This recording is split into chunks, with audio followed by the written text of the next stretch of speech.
Ladies and gentlemen, and everyone in between, good afternoon. Welcome to the TU Delft Best Graduate Award Ceremony 2022. My name is Carlijn Meiners and I will host this special occasion. We're going to be mixing a lot of English with Dutch, so I'm hoping not to do too many Louis van Gaal momentjes tussendoor. I'll do my very best. A special welcome to the deans, the graduation mentors and the families of our best graduates. And of course, welcome to our online audience. As this ceremony is streamed live today, let us not wait any longer. Here are our 8 best graduates of 2022. From the Faculty of Aerospace Engineering, Mireia Leondasi.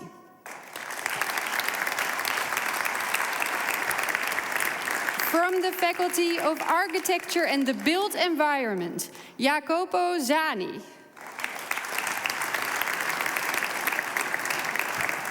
From the Faculty of Electrical Engineering, Mathematics and Computer Sciences, joining us later on Zoom, Linus Hafkemeijer. From the Faculty of Applied Sciences, Tim Alders. From the Faculty of Mechanical, Maritime and Materials Engineering, Saskia van Heumen. From the Faculty of Industrial Design Engineering, Aniek Kempeniers.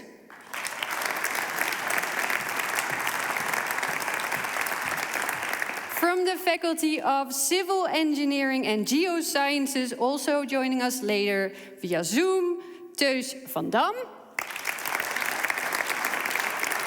And last but not least, from the Faculty of Technology, Policy and Management, Jonas Lechner.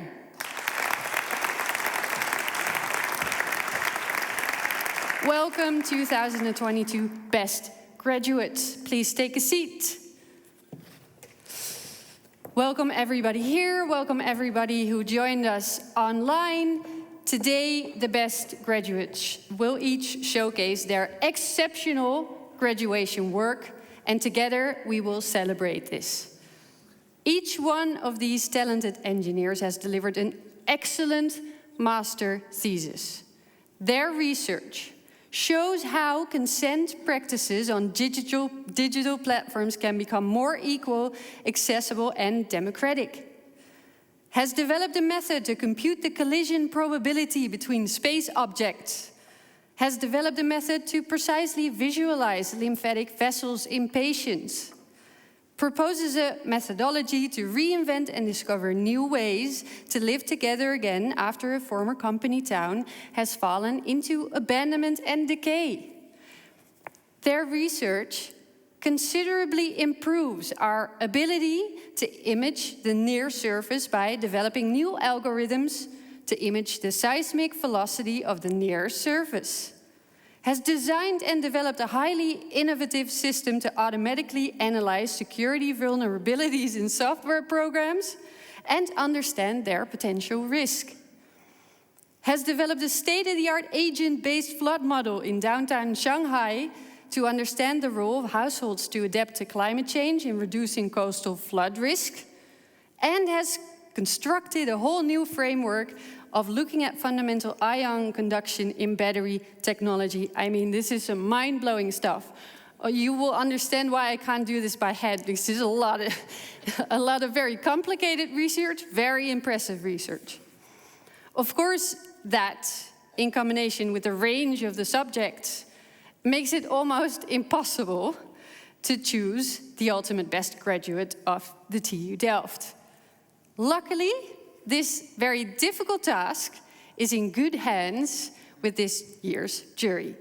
Welcome to Professor Rob Mudde, Vice Rector Magnificus and Vice President of Education. Could you please stand up for a moment so everyone can see you? Professor Hans Hellendoorn, Pro Vice Rector Magnificus for Joint Educational Affairs. Jasper Petrich, Executive Director, Delft University Fund.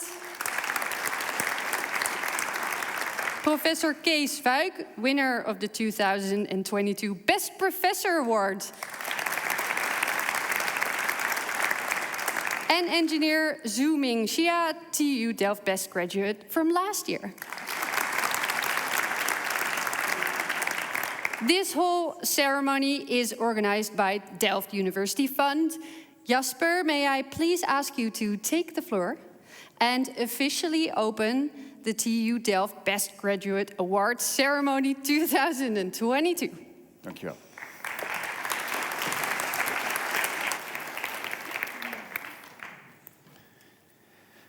Good afternoon. It's my pleasure to welcome you to the TU Delft Best Graduate Award of 2022. As director of the TU Delft Alumni Relations and University Fund, it's my honor to open this award ceremony today. The fund seeks to stimulate and develop Delft talent. Talent driven by passion for technology and an ambition to make a difference in this world. At Delft, we are all striving for impact for a better society. Delft University Fund is committed to support TU Delft's mission to contribute to research, education and talent development. With the support of our alumni and others, we help our students to develop ambitious ideas, help our scientists to bring research excellence to society, and help our teachers to pass on the Prometheus flame of knowledge in the classroom and beyond. So we are proud to showcase Delft talent and present the best we have. And each and every one of the TU Delft 2022 best graduates is an example of the best we have. Like my fellow jury members, I have read your comprehensive research thesis, and I cannot claim that I've fully understood all of it, hardly any of it, but it was abundantly clear that these theses are more than just research assignments. They describe innovative technological advances articulated at the highest standard of academia. As such, they're truly masterpieces. This is a really great achievement, but it's not a surprise. You have become Delft engineers, and with that accomplishment comes great responsibility. It's your task, your responsibility, to continuously push your boundaries, to challenge the status quo, and to do better. And you have all done exactly that. Your personal efforts committed in inventiveness and have resulted in not only 8 outstanding master theses, no, combined, you have 8 papers published or on the way to publication. You have obtained double and sometimes triple master degrees, and you have co-founded a startup, presented at conferences, and developed even an interactive climate game for high school students. And even some of you found time to volunteer. Incredible. Bravo. Mireia.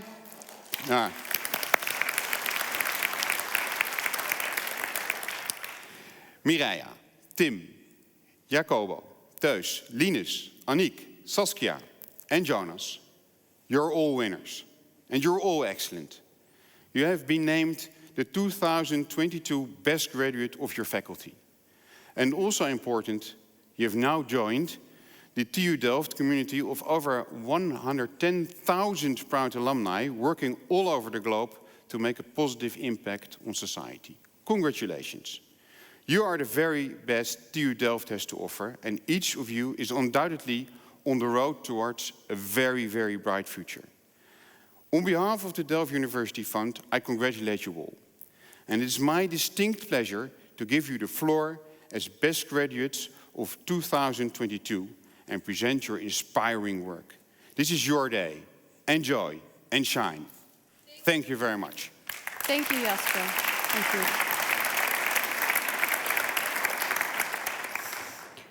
Today, the Dean and graduation mentor of each best graduate will tell you why All these winners are the 2022 best graduates of their respective faculties. Then the 8 best graduates will each present their own master research results in a video presentation.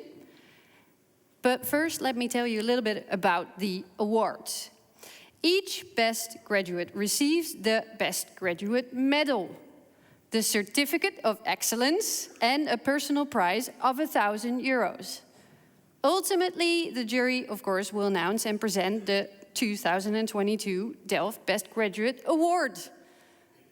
The TU Delft Best Graduate will be awarded with this statue. It's right there, called On the Road Towards a Bright Future. Also, the ultimate winner will receive a new laptop. That can also always come in handy, sponsored by Dell Corporations. Let's start the 2022 TU Delft Best Graduate presentations. Please sit back and enjoy this showcase of TU Delft excellence. First up, the best graduate of the Faculty of Aerospace Engineering, Mireia Leondasi. Please join me on stage. You can take a sit there. Dean of the Faculty, Henry Wery, and Mireia's mentor Erwin Moy will tell you why Mireia is their 2022 best graduate. Next, we will watch Mireia's presentation. Enjoy.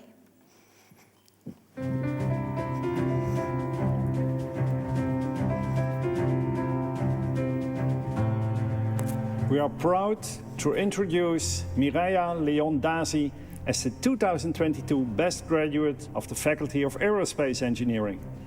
The risk of collision between space objects is ever increasing. Being able to accurately compute this risk for any type of encounter is necessary to ensure a safe future for space activities. And this is exactly what Mireia has achieved in her thesis research. Mireia developed a new method to compute the collision probability between space objects, either satellites or simply space junk. With her method, we can now more accurately predict the time of the encounter between objects and calculate the collision probability with a high accuracy and in a much shorter computational time. And that is, of course, very advantageous for space operators. What was it like being her graduation supervisor? Well, I can say Mireia is a very bright student, and she's a quick and critical thinker. We have had many stimulating discussions, and each time she managed to raise the quality of the research. Fully in charge of her studies, she only required small nudges to move in the right direction. And on top of that, Mireia is a very nice person to work with, so I consider myself very lucky that our paths have crossed. Beside an extraordinary thesis, Mireia has co-founded startup eCosmic, in which her calculation method is now being commercialized. During her internship, she has already published in a very reputed journal and was offered a PhD position at the Observatoire de Paris, co-funded by ESA. And that is why Mireia Leondasi is our 2022 best graduate. Congratulations, Mireia! Hello, I am Mireia Leon and I recently graduated from the Masters in Aerospace Engineering following the space exploration track. I am currently pursuing a PhD in astrophysics with the Paris Observatory and the European Space Agency. In the next minutes, I will present my master thesis project on simulating the risk of collision between satellites and space debris. But first, let me introduce the topic with a clip from the movie Gravity.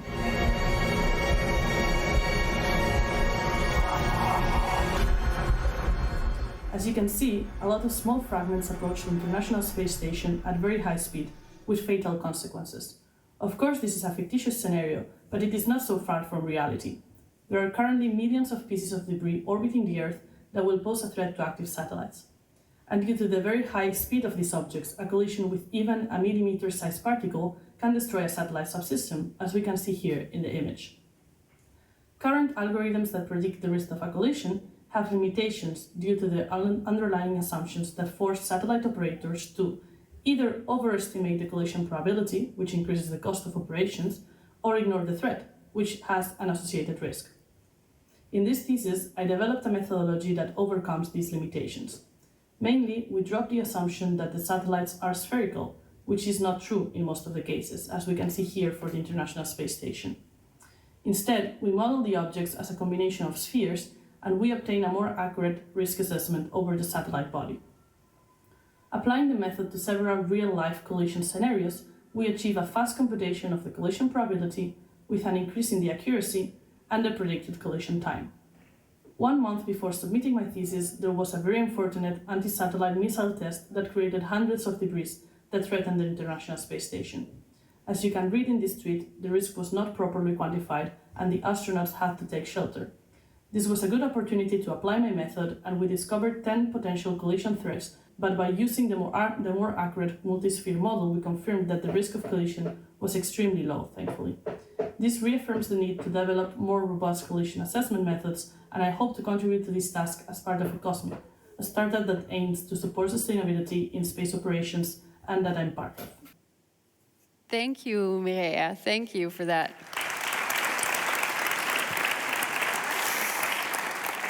To hear your mentor say, I'm very lucky our paths have crossed. I mean, awards, papers, this is quite extraordinary that your mentor says something like that. Even for myself, I'm a bit surprised, not surprised, but I'm extremely thankful to hear, for this. Right? Yes. Yeah.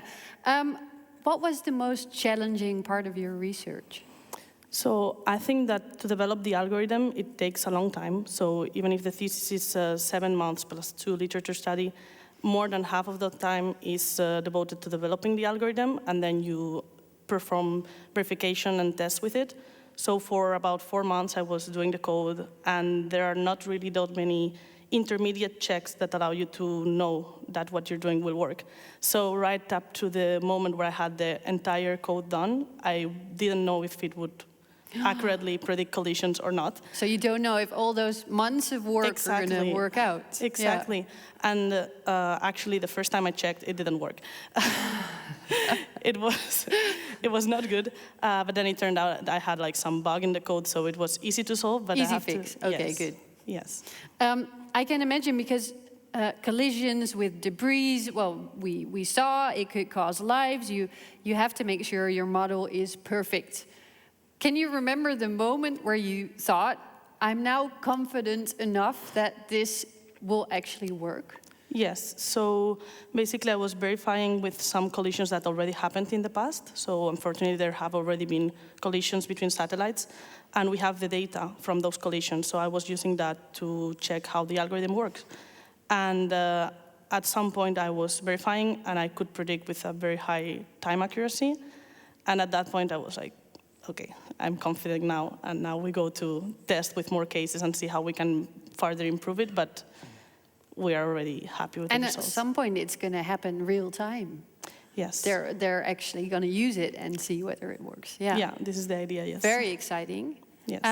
I believe you're currently working on a mission to Mercury, which sounds awesome. Can you explain a little bit more about what you're doing? Yeah, of course. So I'm doing the PhD with the Observatory of Paris and the European Space Agency, and I'm working with the Bepi-Colombo mission, which is a mission currently on its way to Mercury. So we're currently more than halfway through. We will arrive there in 2 years. And the idea is that I work for planning operations on the surface, so to understand them a bit more, because it's a very mysterious planet, because we haven't explored it that much. We don't know much about it, We right? don't know much. There was a mission from NASA 10 years ago, but they discovered a lot of incredible things, such as volcanism, which is what now the Bepi-Colombo mission will be more equipped to observe, and I hope to take part on that. Yeah, we have the technique to look at it a lot better than 10 years ago. So. Exactly. Well, I hope you have a lot of fun doing that research for the next couple of years. I hope you have a lot of fun today. Yes. Thank you. Big round of applause for the 2022 Best Graduate of the Faculty of Aerospace Engineering. Yeah, Thank you. The next graduate is Jacopo Zani from the Faculty of Architecture and the Built Environment. Yes, there you are. Please join me. Take a seat.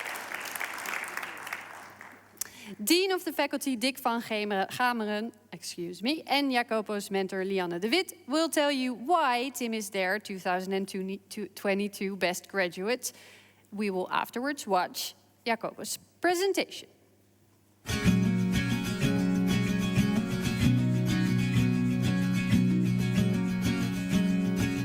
We are proud to introduce Jacopo Zani as the 2022 Best Graduate of the Faculty of Architecture and the Built Environment. Jacopo's project addresses important social issues of shrinkage and reuse of former industrial areas. It concentrates on the possible futures of a former mining economy company town in Belgium. What happens when the economy leaves and the town falls into abandonment and decay? Jacopo proposes a methodology to reinvent and discover new ways how to live together again. In his thorough research and design, Jacopo shows beautiful and captivating drawing scenes of this beginning as it might be reconstructed. He started at the center of the town by bringing back the social meeting place from the old town in a contemporary way. Remarkable in his approach is that Jacopo involves residents by guiding them in how to restore the facilities with simple materials and means. What was it like being his graduation supervisor? Jacopo is very passionate and socially involved. He worked out his thesis and design from the large scale to the smallest detail. In everything he does, I notice his intrinsic motivation to make the world a better place, not only for people, but also for nature. It was my true pleasure to work with him.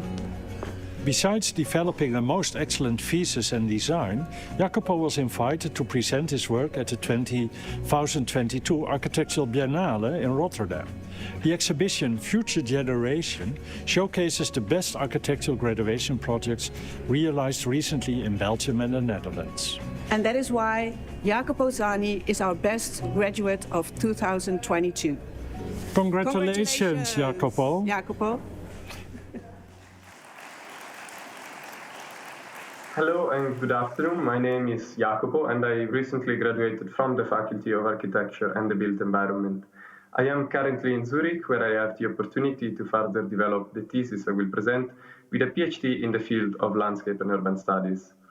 Gardens of Dialectics, a story of decay and reconstruction, discusses the present and possible futures of a former mining economy company town in the Belgian Limburg. Similarly to a large variety of examples in Europe, here the ending of industrial activities has been paralleled with a rise in social conflicts, unemployment, urban poverty, and segregation. So with my project, I question what can be the role of architects and urban planning within the process of economic decay and depopulation that affects marginalized European territories. The town latency is taken as a place from which to reconstruct its future.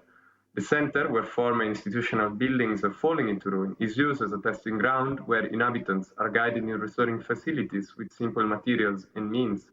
The project invites to look beyond the present state of decline while legitimizing people's action in negotiating which parts need care and which parts can be left to wilderness.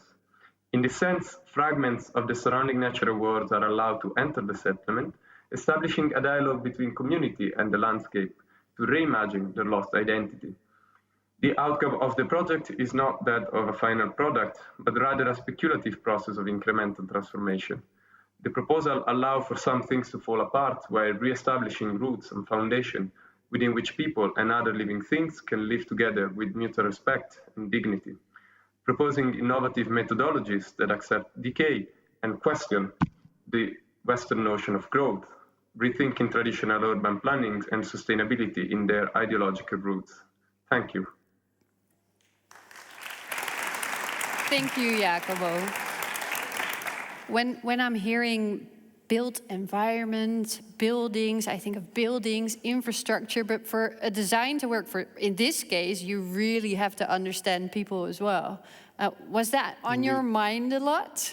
Yeah, no, indeed. I believe that architecture is fundamentally a collective practice, and in this sense has to go back to engaging in dialogues with the people we are building actually for. And I think recently architecture has been projecting too much idealized words without confronting them with the actual reality of, Everyday life. Everyday life, indeed, yeah. Yeah. The proposal allowed for some things to fall apart. I thought that was beautiful. Do you think we need a bit more of that everywhere? Yeah, indeed. I believe, well, things tend to fall apart naturally, or like things tend to go back to nature eventually, no? So that's life. That's life, indeed. Yeah. So yeah, instead of, and still architects have been focusing too much into maintaining a perfect world. So we kind of need to open a dialogue in this on when we can just leave things to decay, and where we can actually try to restore with what we have. Yeah, and can you give an example where there's room for that in your design? I think, I think there are specific places, every place somehow has a sort of connection to people's emotions, or to people's affection to certain. And we can actually work with that, and with the few materials we have to, even places that are economically not growing anymore, to restore these few elements that. Yeah, kind of landmarks that people, that tie people to. I will not call it a landmark. It's just everyday. Could be something small. Yes, indeed. Okay.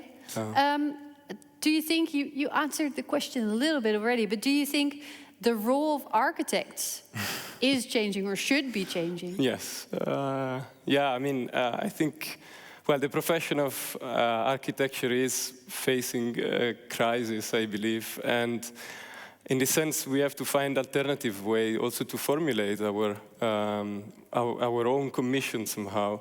And this involves, for sure, I think being open to the collective dimension that, architecture is fundamentally part of, I think. For the people, not just something shiny to look at. Yeah. Indeed. And I guess in this world, you need to be more flexible in your designs as well. Like you said, some things can fall apart, but if with everything changing around us, you need to... Yeah, simply accept things as they are sometimes. We could all use a little bit of that, yes. But architects should be doing that too, yes.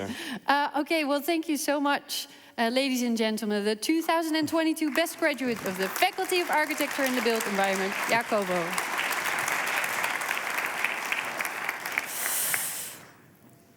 Our third Best Graduate is Linus Hafkemeyer from the Faculty of Electrical Engineering, Mathematics and Computer Sciences.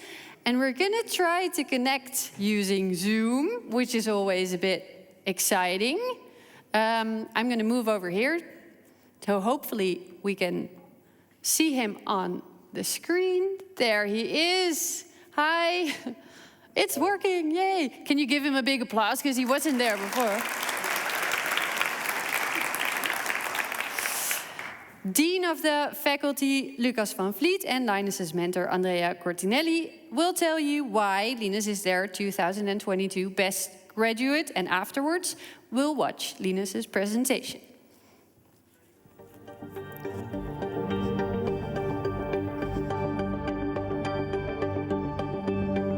We are proud to introduce Linus Hafkemeyer as the 2022 Best Graduate of the Faculty of Electrical Engineering, Mathematics and Computer Science. Software forms the foundation of our modern world, from our homes to large enterprises and critical infrastructures.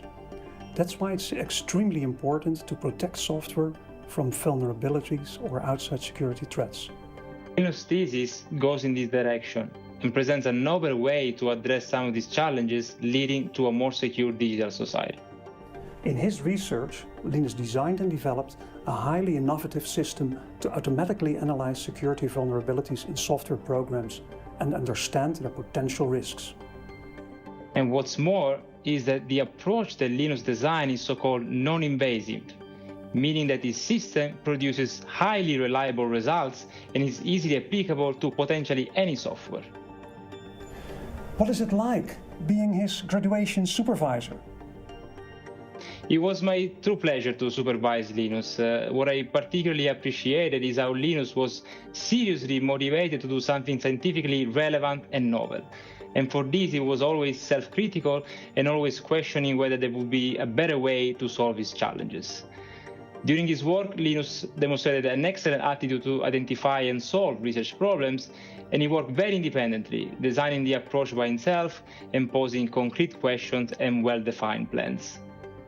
Besides an excellent thesis, Linus wrote a research paper that is currently under review for publication in a high-quality security conference. And this is why Linus Hafkemeyer is the 2022 Best Graduate. Congratulations, Linus! Congratulations, Linus! Good afternoon, everyone. I'm Linus Hafkemeyer, and this summer I graduated in the Computer Science Masters of the Faculty of Electrical Engineering, Mathematics and Computer Science here at the TU Delft. In the past decades, large parts of our society and economy have started to rely on software in a multitude of ways. But if you follow technology news, then it becomes very obvious that software frequently contains vulnerabilities, which can have severe consequences when exploited. And one particularly widespread and dangerous class of such vulnerabilities are out-of-bounds writes. And although approaches for automatically discovering these vulnerabilities have proven to be very effective, the discovery of a vulnerability is usually followed by the need to assess its security implications, and then prioritize fixing accordingly in a process called triaging. And so far, this has typically been manual work. In my master thesis, I therefore designed an approach for automatically extracting security-relevant characteristics from discovered out-of-bounds write vulnerabilities and presenting them in a concise and human-readable form to aid a human analyst in triaging. Now, this requires the ability to automatically detect an out-of-bounds write during program execution, and the problem with existing solutions for this is that they have to modify the program, which makes them invasive. And of course, a measurement tool that heavily distorts the results when it is employed is hardly useful in practice.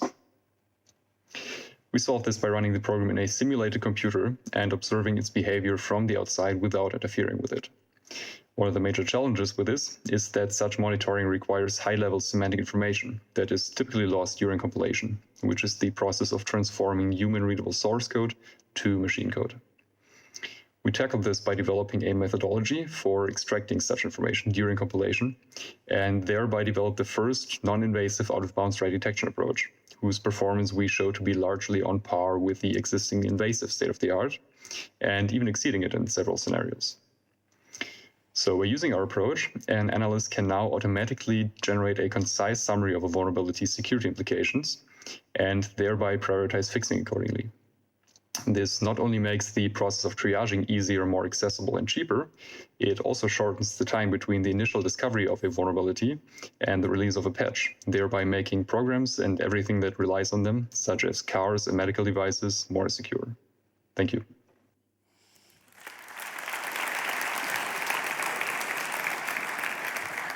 Thank you for that, Linus. Thank you.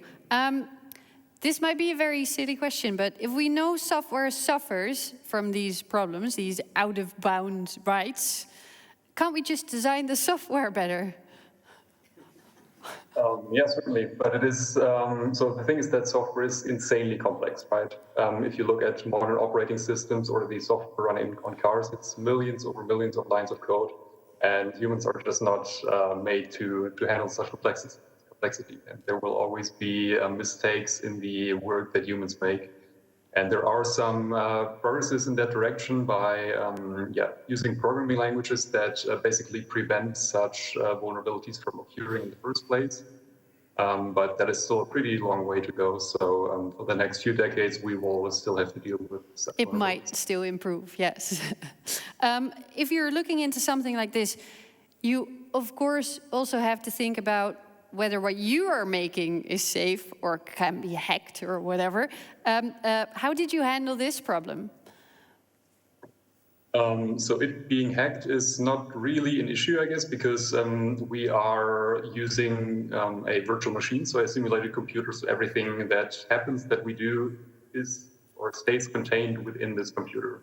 So in that regard, it's not really an issue. But what is, of course, a matter of concern is that our work can also be used for malicious purposes. and for more the defensive side and the offensive side. Yeah, so you still have to watch out for that and make sure that part is safe as well. I think personally this is, that might just be me, but it's incredibly complicated what you've done. In your own mind, does it make complete sense? Or is it hard for you to understand sometimes as well? Honestly, yeah, I built the entire system out of multiple smaller building blocks, which in isolation makes sense. But when I combined all these building blocks for the first time and that actually worked, I was very much surprised by myself. So I don't think I can intuitively grasp all the different aspects of this. It's a lot, but well done, well done. A big round of applause for the 2022 best graduate of the Faculty of Electrical Engineering, Mathematics and Computer Sciences, Linus Hafkemeyer. Okay, our next best graduate is Tim Alders from the Faculty of Applied Sciences. Tim, can you please join me here? Take a seat. Dean of the Faculty, Pauline Herder, and Tim's mentor, Marnix Wagemaker, will tell you why Tim is their 2022 best graduate, and afterwards we will watch Tim present his research.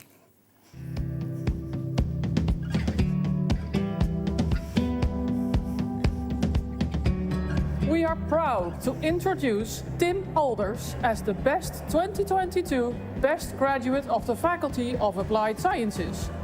With the growing need for decarbonization, research on battery materials has become increasingly important to speed up the energy transition. But many aspects of ion conduction, part of a battery, are not fundamentally understood. And we expect that fundamental breakthroughs, as outlined in Tim's research, will contribute to higher performing batteries of the future. In his thesis research, Tim formulated a new framework for ion conductivity, a fundamental process that is extremely important for future battery technology, specifically for solid-state batteries. And this will enable us to design new functional materials for these solid-state batteries that will be better and much safer. What was it like being his graduation supervisor? Well, Tim is not only a very talented researcher, he is also a very social and amiable personality. He makes every meeting with him really count and appears to develop himself very quickly based on it. Also, he embraces challenges with his characteristic humility, and he combines this with an eagerness to learn and passionate desire to contribute positively. And that is why it's a true pleasure to work with Tim. Other very extraordinary accomplishments, besides an excellent thesis, Tim actually obtained 2 more master's degrees in both Delft and Leiden. He has also been teaching high school students on the energy transition. And he even developed an interactive climate game to help his students better understand its complexity. And that is why Tim Alders is our 2022 best graduate. Congratulations, Tim! Good afternoon, everyone. My name is Tim Alders, and a few months ago I graduated from my Master's in Applied Physics at the Faculty of Applied Sciences. I'm currently working as a change officer at Stedin, which is a large power grid company. At Stedin, we are hard at work at realizing the energy transition, and my thesis research was, not by coincidence, focused on a key technology for this transition: batteries. We all know that batteries are everywhere these days, in our phones, laptops, or electric vehicles. And we also require large batteries for the storage of renewable energy. This increase in demand means that we must improve our current battery technologies. And to know how to do this, we must understand how a battery works. Every battery has 2 sides, a cathode and an anode. When delivering power, a chemical reaction occurs inside the battery, and this generates electrons and ions.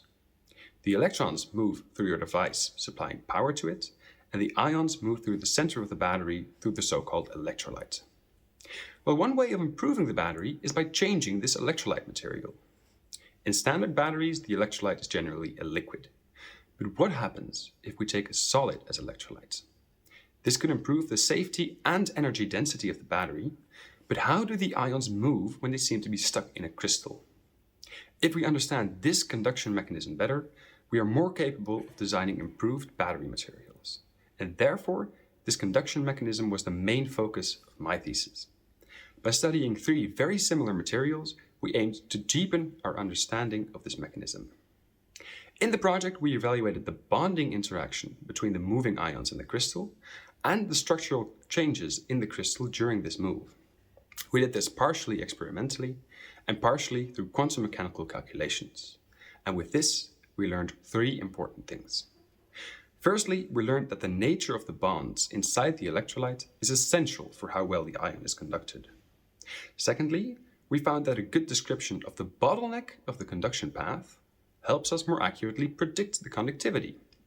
And finally, we tested a novel approach for analyzing this type of ion migration, which can be used in future studies. And with these results, we have improved our understanding of the fundamental conduction mechanism.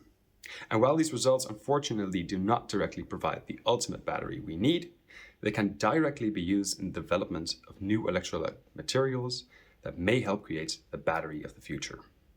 Thank you for your attention.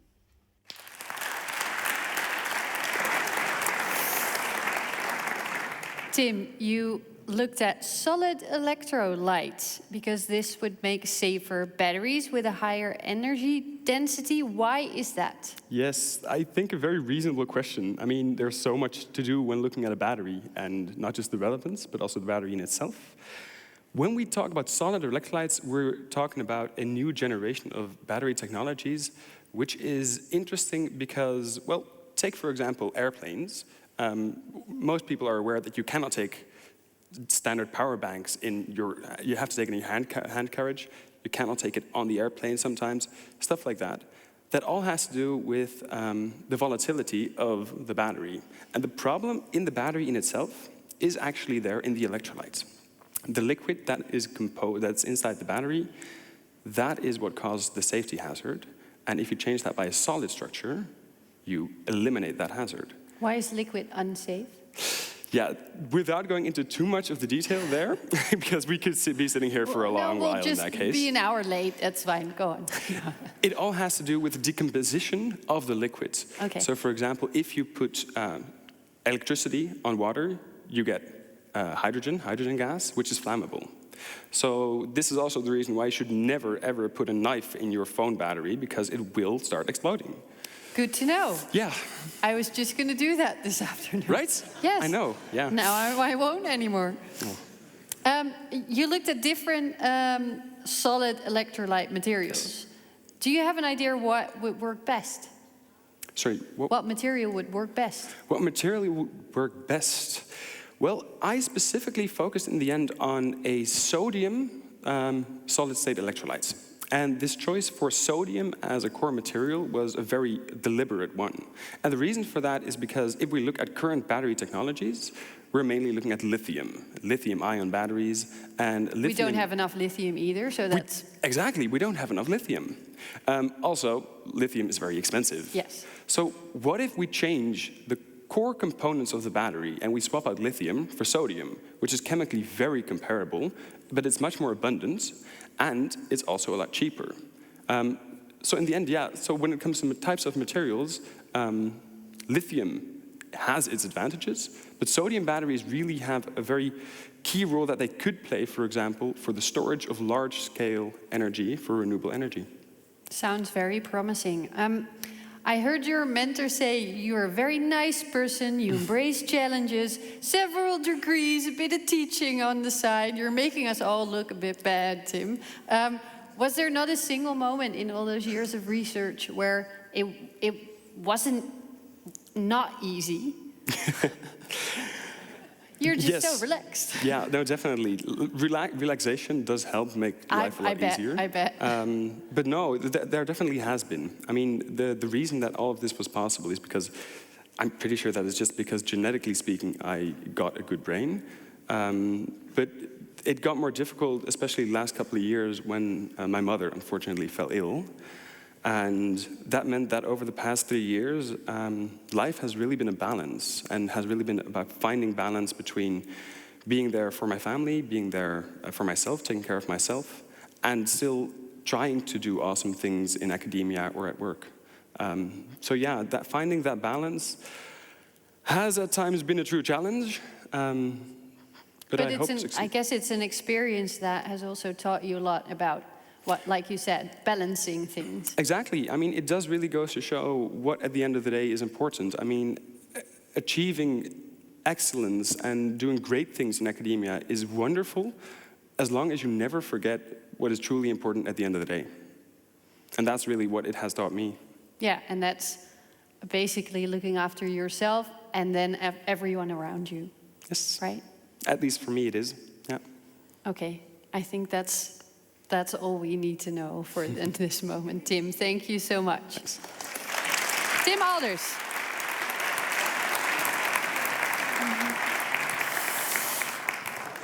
The fifth best graduate is Saskia van Heumen of the Faculty of Mechanical, Maritime and Materials Engineering. Please join me on stage, Saskia.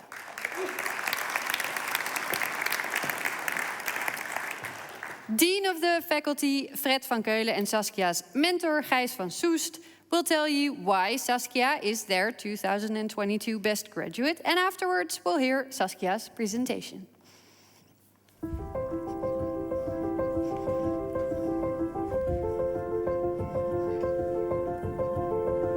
We are proud to introduce Saskia van Heumen as the 2022 best graduate of the Faculty of Mechanical, Maritime and Materials Engineering. 1 out of 7 women in the Netherlands will develop breast cancer. A large fraction of these women develop lymphedema. Lymphedema is a condition of severe localized swelling, strongly impacting one's quality of life. In her thesis, Saskia developed a method to precisely visualize lymphatic vessels in patients. She literally started with an empty lab and concluded with a rich patient dataset acquired in an innovative imaging setting. This will enable precision surgery that will restore quality of life for severe lymphedema patients. How was it to be Saskia's supervisor? It was a great experience all around. She's a remarkable, versatile scientist and technical physician, someone who can write computer code, perform meticulous data analysis, but also interact with patients and include them in the study. Her impeccable organization and collaborative spirit enabled her to do an unbelievable amount of work. She can literally move mountains. Other very extraordinary accomplishments, besides developing a most excellent thesis, Saskia has just submitted her second manuscript for publication and was invited to present her work at the Photonics Europe conference last April. And that is why Saskia van Heumen is our 2022 best graduate.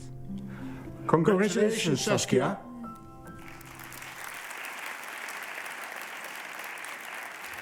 Hello everyone, my name is Saskia and I graduated from Technical Medicine at the 3ME faculty. Currently, I'm a PhD candidate at the Department of Pulmonary Medicine at the Amsterdam UMC. I think we all know that uncomfortable feeling of swollen feet or hands during a hot summer's day. Secondary lymphedema patients also experience this feeling of excessive fluid buildup, but in a much more severe form, and it is accompanied by many other debilitating symptoms and infection risk. It is one of the most problematic and dreaded long-term complications of surgical or radiotherapeutic cancer treatment, and is seen in about 20% of breast cancer survivors. Having to keep up with time-consuming conventional treatment and constantly being reminded of their past disease, patients describe a significant decrease in quality of life. Therefore, adequate treatment is really important. The lymphovenous bypass surgery is a treatment option in patients where conventional treatment does not work. With the aid of a surgical microscope, a lymphatic vessel is stitched to a nearby vein to restore lymphatic fluid flow and bypass the site of lymphatic obstruction. Before surgery, imaging is needed to determine the optimal bypass sites. This is not very simple, since lymphatic vessels are only as thick as a hair, and surgeons are often hindered by technical limitations of the imaging device. So surgeons are looking for detailed imaging of the superficial lymphatic and blood vessels to optimize their decision-making and treatment outcomes. For my thesis, I worked on translational research of an innovative imaging technique named LED-based photoacoustic imaging for this purpose. After literature study to identify ideal imaging device properties and going through all steps from medical ethical review, I carried out a clinical feasibility study in which we acquired a unique data set of photoacoustic imaging in secondary lymphedema patients. With this data set, we showed the information photoacoustic imaging can provide to surgeons and what the potential added value is compared to the current standard. Finally, I can proudly say that my literature review has been published, and we are also aiming to publish the results of my clinical study. Thank you very much for your attention. Thank you, Saskia. I understand that the field of research you chose is kind of a combination of what your parents do. Yeah, that's very true, because I'm sort of a product of my parents, I guess. Because my mother has a background in medicine and my father in math and science, and is now a computer engineer. So yeah, that's how I got everything in my younger years. You get this information, and when you show interest, they sort of stimulate it. And I think that's how I ended up here eventually. And now they can both be very happy because you've done it all. Yeah, I think they're very proud. Yeah, I bet. Could you explain how this photoacoustic imaging works, looking at something with both light and sound? Yeah, so I think we all know ultrasound imaging a bit more. That's used in pregnancy a lot, and that's where sound goes into the body and sound comes back because it's reflected by different tissue types. And that's how you make the image. And with photoacoustic imaging, we also make an image of acoustic waves. But the origin of the acoustic waves is different than with ultrasound, where you send in the acoustic waves and come back. Instead of that, we send in light, and it is absorbed by certain tissue types. And it depends on which wavelength you use, which tissue types absorb. And due to the photoacoustic effect, after optical absorption, an acoustic wave will originate from the site of optical absorption, and that can be measured with with an ultrasound probe, and then produce an image. Right. Yeah. And they were already using a technique, right, to do these types of surgeries. Why wasn't that good enough? So they use near-infrared fluorescence imaging, where they inject a contrast dye in the scene in green, and it has fluorescence properties. And with this camera, they can visualize where the contrast dye is located in lymphatic vessels. But it only gives this sort of projection map type of image on the arm where the lymphatic vessels are located. But you don't actually know anything about what the depth of the lymphatic vessel is and if there's a blood vessel anywhere near. And you need them to be in order to do the bypass. So that's the information the surgeon was lacking, and photoacoustic imaging could potentially fill that gap. Yeah, and I think it's safe to say you didn't choose the easy road. I mean, I don't know many students who work towards a clinical trial while they're still in college. How did you manage? Sometimes I still don't know. But I guess when I had this goal in mind that at the end of the thesis, I really wanted to have some clinical data, because in the end I will be a technical physician, and one of the things is translational research and actually using it in clinical practice. So I really, really wanted to do that. So yeah, I just worked through persevered, and if I didn't get the answers from someone I thought would have the answers, I went to someone else who might have the answers I needed. So that's how I, in the end, managed to do it. Yeah. And what are you working on now? So now it's quite similar to, it's still a technical physician type of project where I use new imaging techniques for in healthcare, but it is in lung cancer patients and imaging to improve diagnostics. Because there's still a lot of difficulties with diagnostics of lung cancer, and I'm going to look at more imaging techniques to improve the diagnostic yield for that. So how could we better tell if someone has a certain disease or not? Yeah, if it's actually cancer, if you have a CT image, for example, where there's some suspected lesion, they have to take biopsies to confirm what it actually is. And getting that biopsy can be quite difficult. And that's where imaging comes in to improve the biopsies.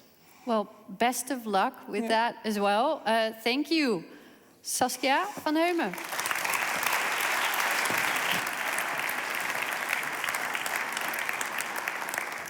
Okay, moving on to the next best graduate. This is Aniek Kempeneers, best graduate of the Faculty of Industrial Design Engineering. Please join me on stage. Take a seat. Dean of the faculty, Casper Goris, and Aniek's mentor, Lianne Simons, will tell you why Aniek is their 2022 best graduate. And afterwards, we will watch the video about Aniek's research.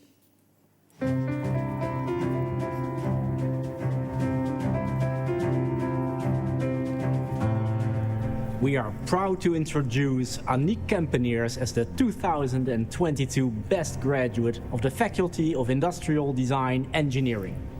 Almost every day, we click on an accept button of a cookie banner or a lengthy terms of services on data disclosure.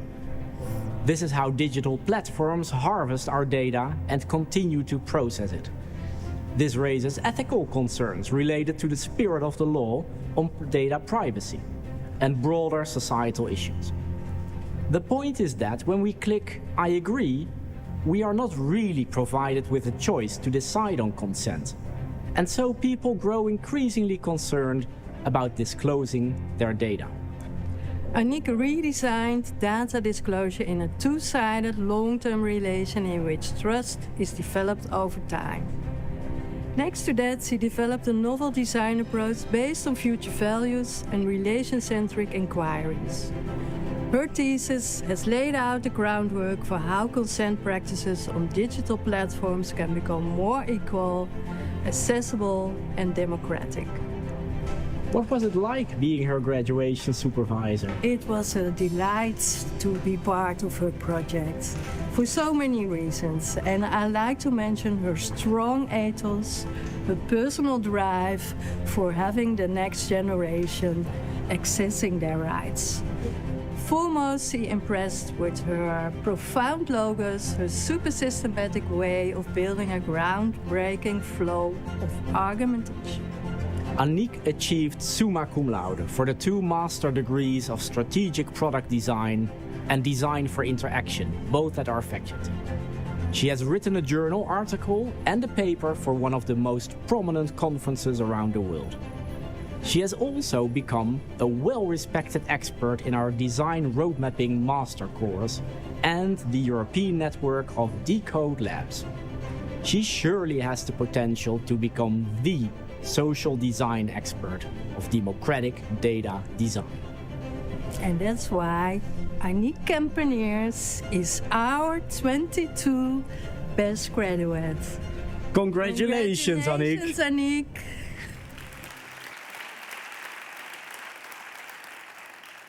Hi, my name is Aniek Kempeneers. I graduated in Strategic Product Design and Design for Interaction on the topic of consent and data disclosure when using digital platforms. As digital platforms rely heavily on harvesting user data, users are increasingly concerned about what such data reveal, for what purposes and to whom. The General Data Protection Regulation, or GDPR, defines consenting to data disclosure as the main mechanism for users to control their privacy. Unfortunately, selecting cookies and reading terms and conditions in full would take us hours, and blindly accepting them is not necessarily our fault. Studies confirm that these consent practices are ineffective. They lack regulatory compliance and depend upon highly complex decision-making capabilities. As a result, end users are currently unable to practice their rights to privacy and consent, while platform organizations lack incentives and tools to safeguard the interests of all. To design new consent practices, I gathered the future visions on consent of both end users and organizations. Then, I extracted their underlying values and identified similarities and differences between them, taking a twofold approach to create a design proposal. By leveraging the value similarities, I ensured that shared wishes are incorporated. By resolving value tensions, I avoided potential friction between the two parties. Through this process, I created a total of 21 design directions, including 88 different concepts. I benchmarked them against a recent privacy case in which the surveillance industry was controversially allowed to collect photos of human faces from a social media database. From the testing, I concluded that concepts such as data personas, consent managers, and process consent can balance both privacy considerations of users and the interests of the platform and its partners. My thesis demonstrates how consent practices become more effective and democratic when they reduce dissension between users and organizations while matching their desired practices. Furthermore, I argue that consent practices should be reconceptualized as a process, as a dynamic relation between users and organizations, and not as a single moment in time. This strongly differs from current policies and dark patterns, which encourage quick and easy single moment interactions. With my research, I hope to encourage designers to contribute to this field by fostering proactive strategy and policy making through future value-based design. Thank you for listening, and I will be happy to answer any questions you may have. Thank you, Aniek. I think a lot of people sigh at the sight of cookie agreements online, but a relationship between users and organizations, that sounds like even more work. Yes, it sounds like, but I think if we compare to if we were actually reading all the terms and conditions, if we were actually selecting all the cookie agreements that we almost encounter every day, like I mentioned in my presentation, that would take us hours. True. So by having that relation and by equaling the efforts more between the organizations and the users, it should become less work. And I also like sometimes to compare it to sustainability issues, because on the societal level, we see a lot of issues there, but on the individual level, we don't, now we're starting to, but not many problems are coming our way. And in the digital consent world, it's the same. On the societal level, we see lots of issues arising, fake news, polarization, but as an individual, not yet we encounter those types of issues. So if we want to move towards solving those issues, we have to put in more energy and more time. Yeah, so we're just going to have to accept that it's going to take us maybe a little bit of extra work, but it will create a better online community, basically.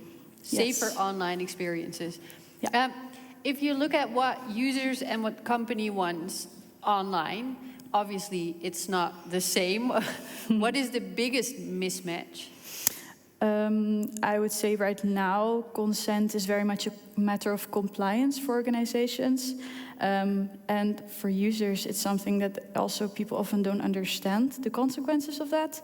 But when we look at more the future, because that's what I did in my thesis. I created visions with those two parties on what the desired practices could be like. There's, from the organization side, often the assumption that users want more autonomy and more control, and they want to take the lead. And from the user side, it's actually pretty much the opposite. So they prefer much more facilitation and support to really guide them through this process.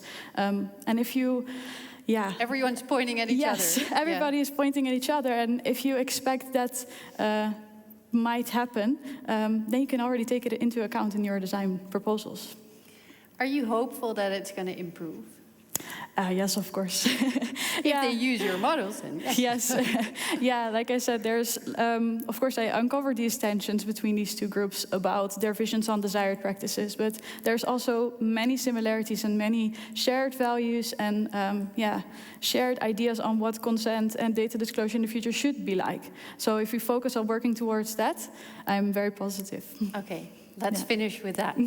Hopeful. Yes. Thank you, Aniek Kempeneers.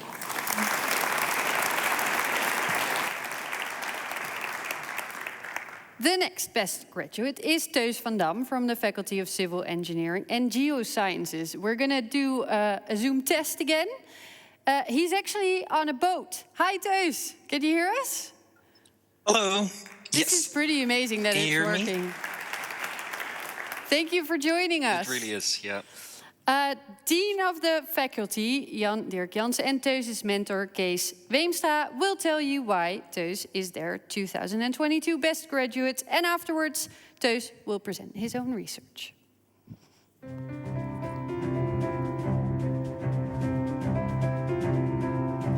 We're very proud to introduce Teus van Dam as the 2022 best graduate of the Faculty of Civil Engineering and Geosciences. Human population is growing fast worldwide, especially in cities. Also, The energy transition requires a rapid increase in the construction of wind turbines. To ensure the mechanical integrity of large structures, a good understanding of the near surface is essential. And this is exactly where Teus's research comes into play. Because in his thesis research, Teus considerably improved our ability to image the near surface.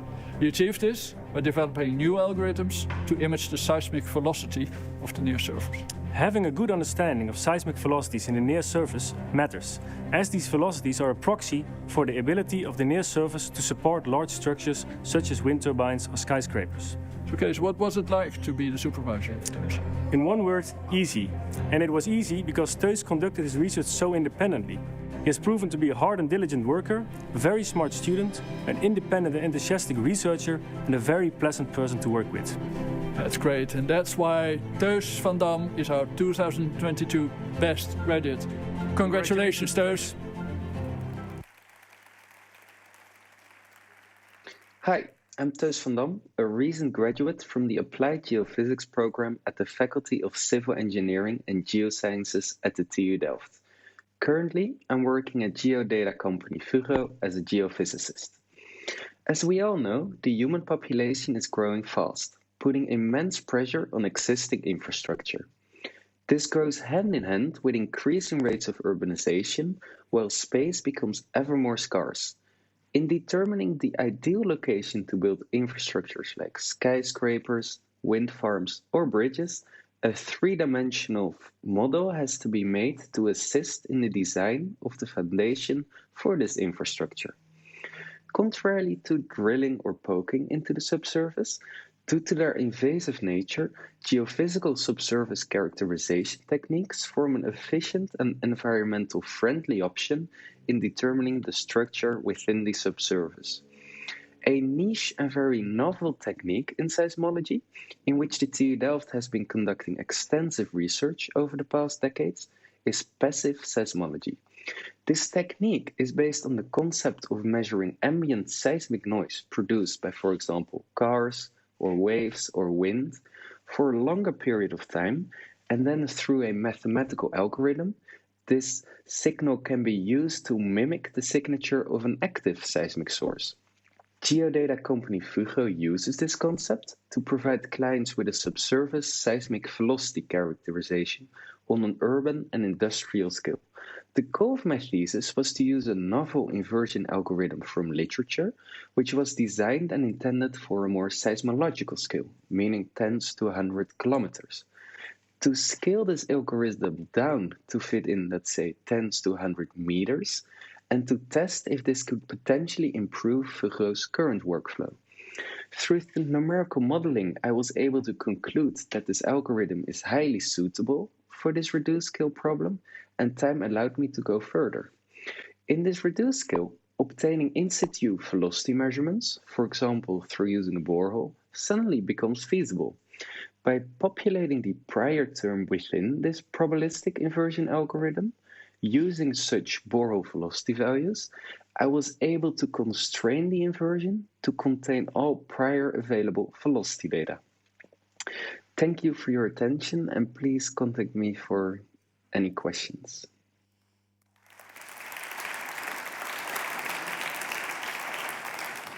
Hi, Teus, we're back.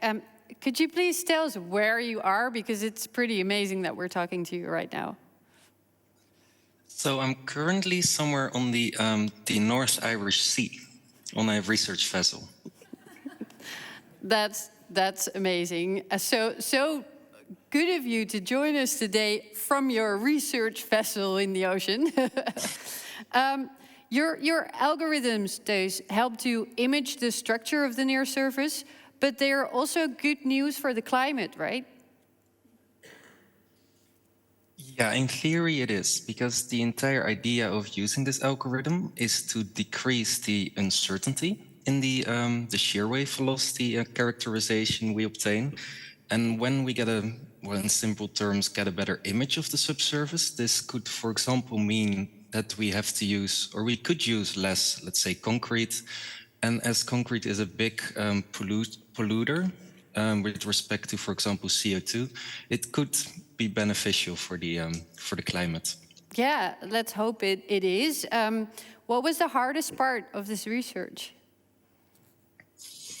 I think the most difficult part was that even though I have a lot of experience in programming, the original algorithm was written in Fortran, and I didn't use that programming language before. So trying to figure that out during the short period of time available for the thesis made it quite tricky. That's pretty impressive, actually. Well done. Could this be interesting for any other fields of research, you think? Ooh, that's a good question. I think there is a large number of different geophysical methods and algorithms which could be used in, for example, seismic imaging.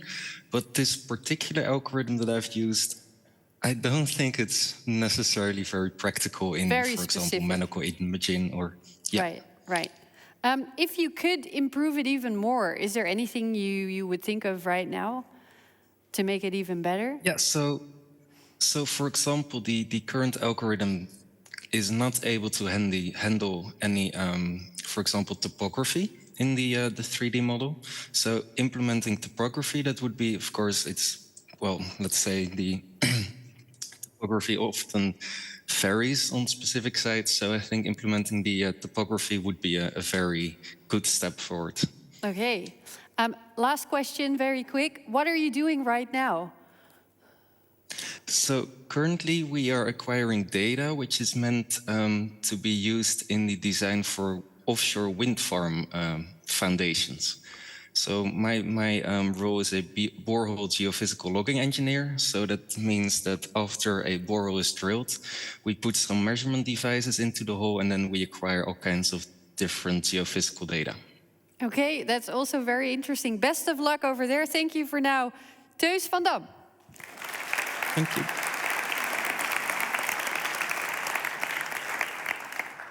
And last but not least, Jonas Lechner of the Faculty of Technology, Policy and Management. Please join me on stage.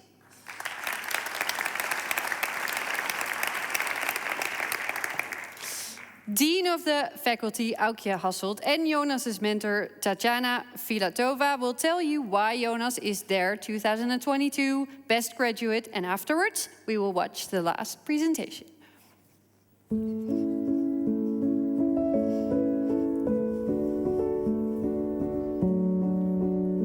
We are proud to introduce Jonas Lechner as the 2022 Best Graduate of the Faculty of Technology, Policy and Management. It is urgent to adapt and take actions to reduce damage from climate-driven hazards. The master's thesis of Jonas assesses such damages to households, focusing on losers and winners under various climate change scenarios, and on designing tailored adaptation policies to address that inequality. Using unique survey data from our European Research Council project, Jonas has developed an empirical agent-based model to quantify how households' adaptation to floods can reduce damages in Shanghai. He also explored who would benefit most from adaptation.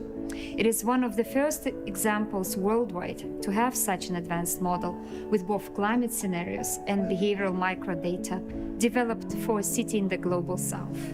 So, what was it like being his graduation supervisor? It was really my pleasure to advise Jonas during his thesis, and I also say that on behalf of the co-advisor Amine Gorbani. Jonas stood out as an extremely curious and proactive person with super critical thinking and who delivers very high quality work. And our interactions with him were more on the level of a colleague, fellow scientist rather than a student. Yeah. Jonas actually worked on 2 research projects at the same time. He also served as a research assistant at the TPM AI Lab, where he wrote a high-quality article that is now submitted to an esteemed international journal.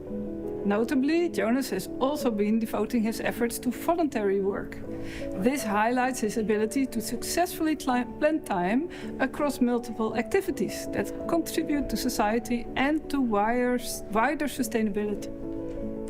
And that is why Jonas Lechner is our 2022 Best Graduate. Congratulations, Jonas!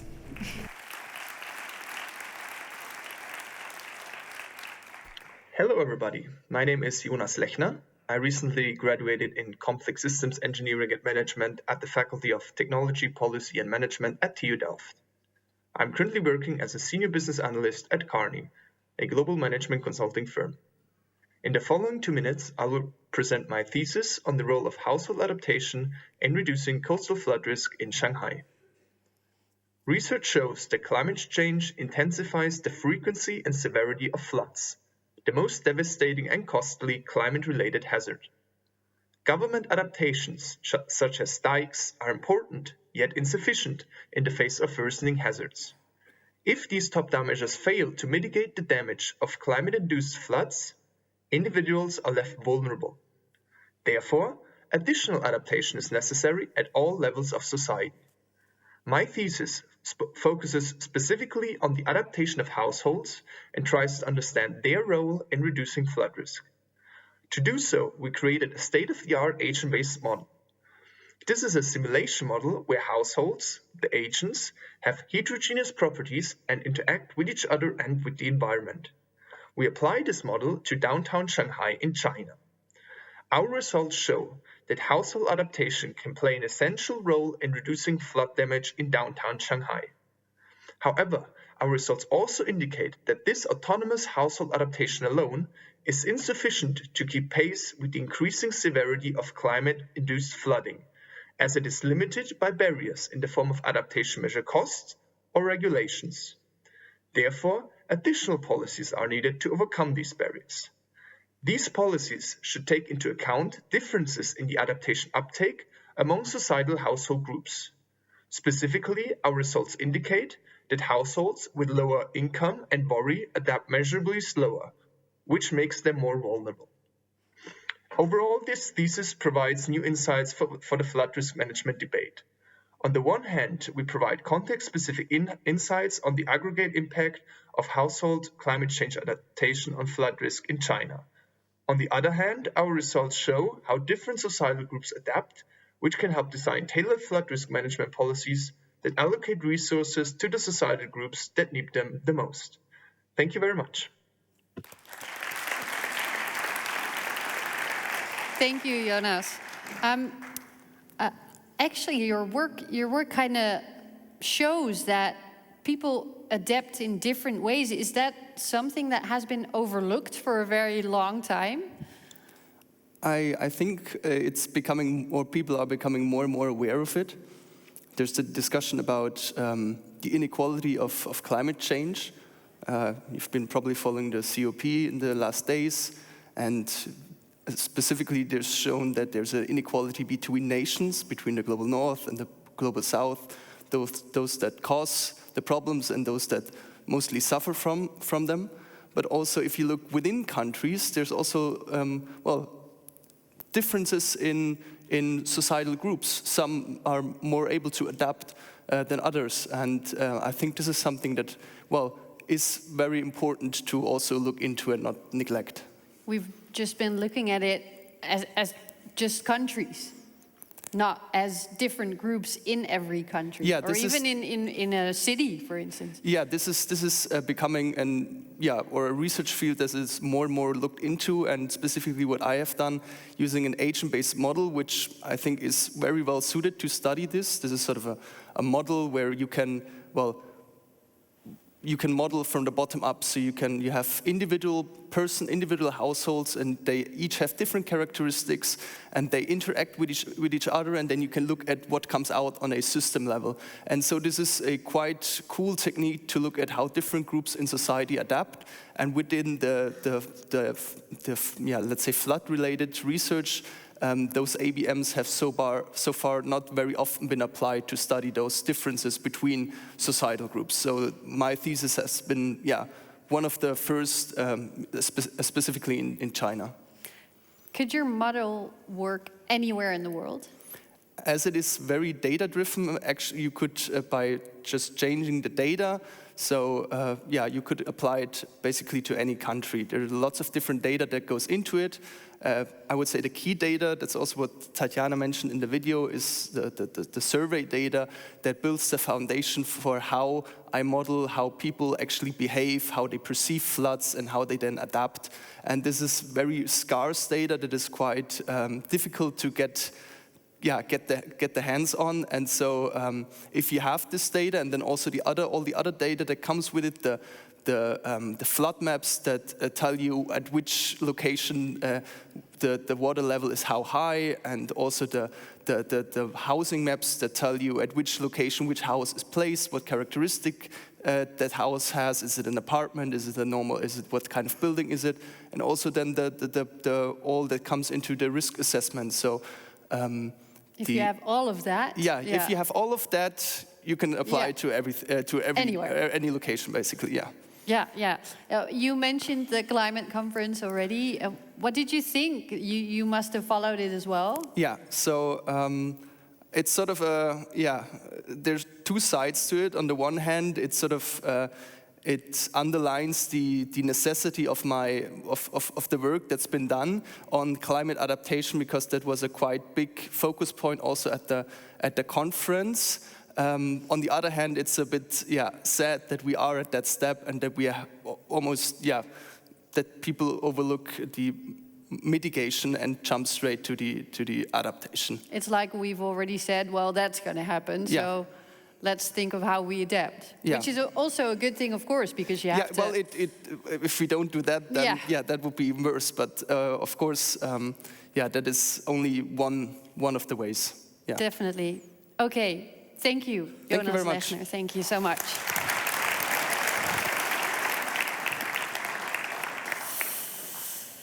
So now, all best graduates have showcased their excellent work.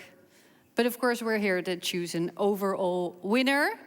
Who will be the ultimate TU Delft Best Graduate 2022? This is the moment we've all been waiting for. May I please invite Rob Mudde, Vice President Education and Chair of the Best Graduate Jury, to come onto the stage and start the official awards ceremony.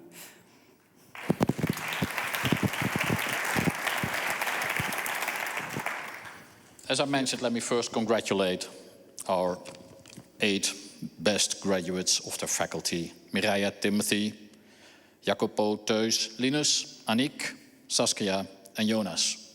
Well done all. What we here celebrate is what we as a university do. Making it possible, helping young people to flourish, to live up to their talents, and sometimes even beyond what they thought were their talents. That we can be proud of that. That we can be happy with that. That it's fully normal here if you want to succeed in what you do. And in this case, 8 very talented people in their discipline, but we have many others with other talents. It's great to work at this university.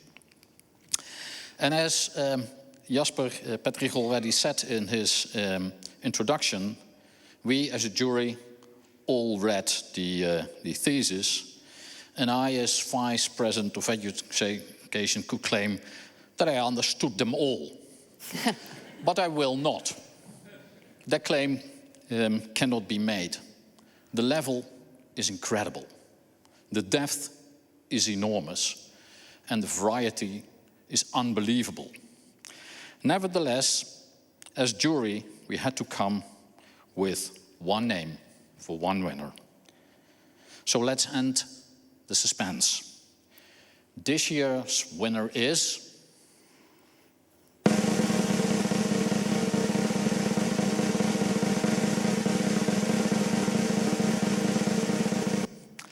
Saskia van Heumen.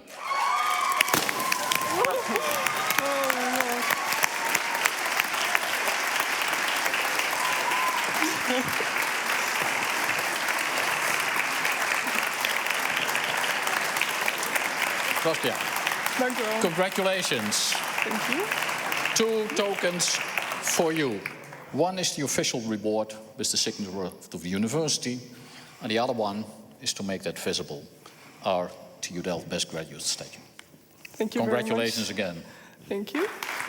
Bear with me.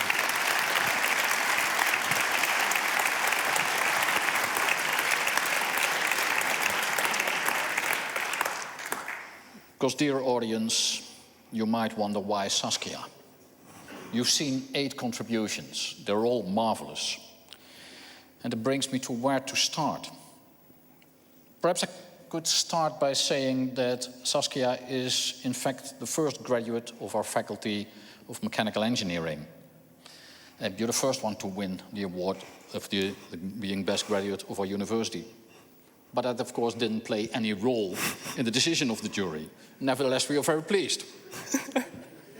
What did matter was her field of work, technical medicine, which is relatively new. It's a joint program with Leiden and Erasmus, aimed at bridging the gap between the worlds of medicine and technology. Technical medicine is a prime example of what we call convergence, where traditional disciplines merge into new ones that can tackle some of the complex issues society is facing today. And we have seen in her presentation, in Saskia's work, it's a wonderful example of the contribution clinical technicians can make to improve patients' outcomes. It's convergence in practice, and it also really embodies our mission of creating impact for a better society. But I think it was the sheer completeness of a project that impressed us, members of the jury, most. Saskia started with nothing but a clear vision on what she wanted to do, to develop a better way to visualize lymphatic, let me turn the page, and blood vessels with the help of LED-based photoacoustic imaging. This kind of imaging is necessary for the precision surgery that can help patients who suffer from lymphedema after treatment for breast cancer, as Saskia already explained. She undertook the necessary literature study to decide on what would be the best method for this. However, the instrument she developed and decided upon hadn't been CE market. So, as you mentioned, you had to go through the whole bureaucracy involved in that. And it was just one of the many steps in getting a clinical study off the ground and finishing it. From ethical review to data management to patient intake, Saskia handled everything with a determination, independence, and a professionalism that were truly above and beyond what we would expect from our graduates. It's precisely this versatility that also very much impressed her supervisors. Whether math or medicine, she never gave it a second thought, but took on every challenge she encountered. And in doing so, she effectively bridged the gap of the different world that technology and medicine often still are. And let's not forget that she did this under rather difficult circumstances, as we were still deep into the pandemic back then. Special praise also from her clinical supervisor, plastic surgeon Dr.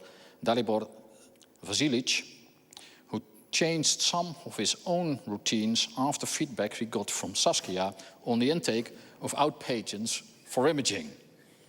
And lastly, her work will also result in 2 peer-reviewed scientific papers. So Saskia is not just a well-rounded technical medicine professional, but an excellent scientist as well. And that concludes the report of the jury. Once again, congratulations.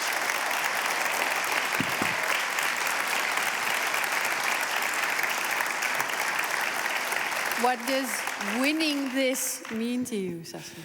Yeah, it's like a cherry pie on top, I guess, of everything. I wasn't expecting it at all, because I was really impressed by all the other candidates today. So I also want to still say congratulations to you all. And yeah, it's also a time to thank everyone, I think. Especially Gijs, here's in front of me, Professor Gijs van Soest. He's one of my supervisors and the one who, made me that I was a candidate here. And also Jonas and Dalibor, my other 2 supervisors, for all their help and input. And I think finally my parents, we talked about them a bit. But yeah, without them, their support, I think... Are they here today? Yeah, they are here, but I don't know where. Maybe they can wave. Oh, there they are. There you go. Yeah. without their support, I think I wouldn't have been able to do what I did with my thesis. So thanks. Well, congratulations so much. Can I ask all the graduates, the deans, the graduation mentors to please join us on stage? You can congratulate Saskia, but we also need to take a picture with all of you. So you can do that while I'm talking, that's no problem. Dear audience, thank you for supporting these excellent graduates online and here in the auditorium in Delft. For those of you here, please join us for the celebratory reception downstairs in the restaurant. For those of you watching online, grab yourself a drink as well and celebrate in your living room. For now, thank you all for joining us today. A big round of applause for everybody here. Thank you very much.